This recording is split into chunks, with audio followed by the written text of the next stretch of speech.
ये कहानी है एहसान का कर्ज चुकाने वाले की। लेकिन ये एहसान एक इंसान ने दूसरे इंसान पर नहीं, बल्कि एक इंसान ने जानवर पर किया था। वो जानवर जो अगर कभी किसी इंसान के सामने आ जाए तो उसे देखकर ही उसकी आधी जान चली जाए। अक्सर लोग जंगल में जाने से डरते हैं क्योंकि जंगल का इलाका इंसानों के लिए नहीं, उन जानवरों का होता है। ऐसे ही एक चीते ने एक इंसान के साथ क्या किया, ये बताने वाली ये कहानी है। क्यों एक चीता दिन रात लगातार 2 दिनों तक एक बूढ़ी औरत के पास बैठा हुआ था। ऐसा क्या हुआ था कि वो बूढ़ी कुछ कर नहीं पा रही थी उस चीते से बचने के लिए। तो आइए शुरू करते हैं आज की कहानी, जिसे सुनकर और देखकर आपके रोंगटे खड़े हो जाएंगे। एक छोटा सा गांव था, हरे भरे खेत खलिहान, सुंदर मीठे पानी की झील, पहाड़ों से घिरे हुए उस गांव में किसी चीज की कोई कमी नहीं थी। गांव के ज्यादातर लोग खेती करते थे। सुबह तड़के उठकर अपने खेत में चले जाते थे, दिन भर काम करके शाम को सूरज ढलने के समय घर लौट आते थे। उसी गांव में रहती थी एक बूढ़ी दादी, जिसका नाम था माणिक। माणिक दादी लगभग 70 साल की हो गई थी। उसके सिर्फ चेहरे पर ही नहीं, हाथ और पैरों पर भी झुर्रियों ने अपने निशान बना लिए थे। उसकी त्वचा लटकने लगी थी। उसकी बूढ़ी आंखें अब ज्यादा दूर तक देख नहीं पाती थी। वो एक विधवा थी और कुछ सालों पहले उसके पति की रहस्यमय तरीके से मौत हो गई थी। माणिक दादी और उसके पति जंगल में जाकर दुर्लभ जड़ी बूटियां ढूंढकर लाते थे और उनकी दवाइयां बनाकर गांव में बेचते थे। गांव में दूसरा कोई वैद्य नहीं था। गांव वाले सब लोग माणिक दादी के बनाए हुए दवाइयों को खाकर तंदुरुस्त रहते थे। माणिक दादी इतनी बूढ़ी होने के बाद भी अकेले जंगल में जाकर जड़ी बूटियां लेकर आती थी। एक बार वो ऐसे ही जंगल में जाने के लिए घर से बाहर आई थी। अब वो पहले की तरह तेजी से चल नहीं पाती थी। उसे गांव के शिशुपाल और किशन ने देखा और कहा, अरे माणिक दादी, तुम तो अभी ठीक से चल भी नहीं पा रही हो। क्यों जाती हो जंगल में? पता नहीं वहां कब कौन सा खतरा सामने आ जाए। हाँ, किशन सही कह रहा है दादी, अब इस उम्र में ऐसा खतरा मोल लेना क्या सही है। शिशुपाल ने किशन के कहने में अपनी हामी भरी। उन दोनों की बात सुनकर माणिक दादी हल्के से मुस्कुराई। उसने कहा, तुम दोनों जो कह रहे हो वो सही है बच्चों, लेकिन मुझे अपना पेट पालने के लिए ये काम करना ही पड़ेगा। अगर दवाई नहीं बेचूंगी तो पैसे कैसे कमाऊंगी? मेरा तो कोई बेटा या बेटी भी नहीं है जो मुझे पाल सके। दादी की ये बात सुनकर किशन ने फिर कहा, दादी, आज तक आपने इतने गांव वालों का इलाज करके उन्हें स्वस्थ किया है। अब हम सबका भी फर्ज है कि आपके लिए कुछ करें। हम सब मिलकर आपका ध्यान रखेंगे, आपके सब खर्चे उठाएंगे, लेकिन आप जंगल में मत जाया कीजिए। उसकी बात सुनकर माणिक दादी फिर एक बार मुस्कुराई और उन्होंने कहा, नहीं बेटा, जब तक इस शरीर में जान है तब तक मैं खुद काम करूंगी, बाकी सब भगवान की मर्जी। ऐसा कहकर माणिक दादी अपनी छड़ी पकड़कर जंगल में चली गई।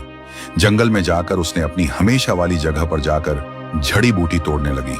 उसे हर समय ऐसा लग रहा था कि कोई उस पर नजर रखे हुए है, लेकिन वो घबराई नहीं। उसने अपनी छड़ी पास ही रखी थी। उसने ध्यान से जड़ी बूटियां तोड़ी और धीरे धीरे चलकर गांव में वापस आई। अपने थरथराते हुए हाथों से पत्थर पर जड़ी बूटी पीसकर उसकी दवाई बनाकर कांच की शीशियों में भरकर रख दी। शाम होने के बाद शिशुपाल भागते हुए आया और उसने माणिक दादी से कहा, दादी दादी, जल्दी दवाई दे दीजिए, मेरी बेटी अचानक बुखार से तप रही है। माणिक दादी ने शिशुपाल से पूछा, क्या तुम्हारी बेटी पानी में भीगी थी?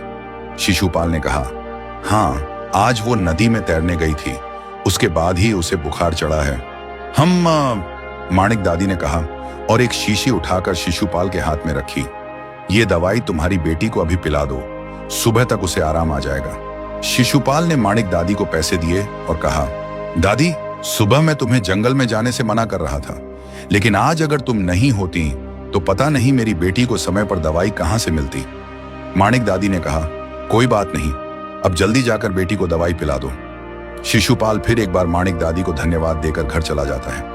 ऐसे ही माणिक दादी जंगल में जाकर जड़ी बूटियां तोड़कर ले आती थी। जब जब वो जंगल में जाती थी, उसे ऐसा लगता था कि कोई उसे छुपकर घूर रहा है, लेकिन इतने सालों की आदत की वजह से अब उसे डर नहीं लगता था। उसके पति जब जिंदा थे तब वो उनके साथ रोज जंगल में जाती थी, इसलिए वो जंगल के छप्पे छप्पे से वाकिफ थी।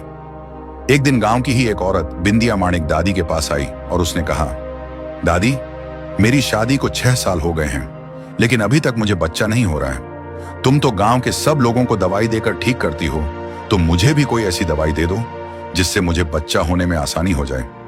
नहीं तो मेरी सास मेरे पति की दूसरी शादी करवा देगी। ये सुनकर माणिक दादी ने कहा, चिंता मत करो बेटी, ऐसी एक जड़ी बूटी है जिससे तुम्हें बच्चा होने में आसानी होगी, लेकिन वो दवाई अभी मेरे पास नहीं है। मैं कल जंगल में जाकर वो जड़ी बूटी लेकर आती हूँ, फिर तुम्हें दवाई बनाकर दे दूंगी। बिंदिया ने झुककर माणिक दादी को प्रणाम किया और चली गई। अगले दिन माणिक दादी हमेशा की तरह जंगल में गई। बिंदिया के लिए वो खास दवाई खोजने के लिए जंगल के और अंदर चली गई थी। उसे वो जड़ी बूटी दिखाई दी और वो खुशी से उस जड़ी बूटी लेने जाने लगी, लेकिन तभी उसका पैर फिसल गया और वो एक गड्ढे में जाकर गिर गई। शाम हो चुकी थी और अंधेरा होने लगा था। आसपास ऐसा कोई नहीं था जो बूढ़ी माणिक दादी की मदद करे। कुछ देर तक वो वहीं उस गड्ढे में बैठी रही। उसके पैर में चोट आई थी और उसका पैर बहुत दर्द कर रहा था। वो जैसे तैसे गड्ढे से बाहर आने की कोशिश करने लगी थी। बहुत देर जूझने के बाद वो गड्ढे से बाहर आ गई, लेकिन अब माणिक दादी चल नहीं पा रही थी। वो अपने पैर को घसीटते हुए एक पेड़ के नीचे बैठ गई। उसने देखा कि पूरे जंगल में घना अंधेरा छा गया था। वो समझ गई कि इस टूटे हुए पैर से वो गांव तक पहुंच नहीं पाएगी। उसने अपने आप से कहा, माणिक, लगता है आज की रात इस जंगल में ही बितानी पड़ेगी। अगर जंगली जानवरों से बचकर जिंदा रही तो कल सुबह गांव जाने की कोशिश करूंगी। माणिक दादी वहीं बैठी रही। रात जैसे जैसे काली हो रही थी, अंधेरा और गहरा हो रहा था। साथ ही जंगल के उस सन्नाटे में जंगली जानवरों और झींगुरों की आवाज से जंगल की शांति भंग हो रही थी। बूढ़ी माणिक दादी के पास ना तो खाने के लिए कुछ था और ना ही प्यास बुझाने के लिए पानी। भूखी प्यासी वो बहुत देर तक वैसी ही बैठी रही और कुछ देर के बाद वहीं उसकी आंख लग गई। कुछ देर के बाद उसने महसूस किया कि जैसे उसके आसपास कोई है। उसने अपनी आंखें खोली और सामने देखा कि अंधेरे में दो आंखें पीली चमक रही हैं। धीरे धीरे वो आंखें उसके पास ही आ रही थीं। कुछ ही देर के बाद उन दो चमकती पीली आंखें उसके बिल्कुल नजदीक आ गईं और एक बड़ा चीता माणिक के पास आ गया। वो चीता माणिक को घूर रहा था। माणिक के पैर में आई हुई चोट की वजह से वो कहीं नहीं जा सकती थी। माणिक ने अपनी आंखें फिर बंद की और मन में सोचा कि आज की रात उसकी आखिरी रात है।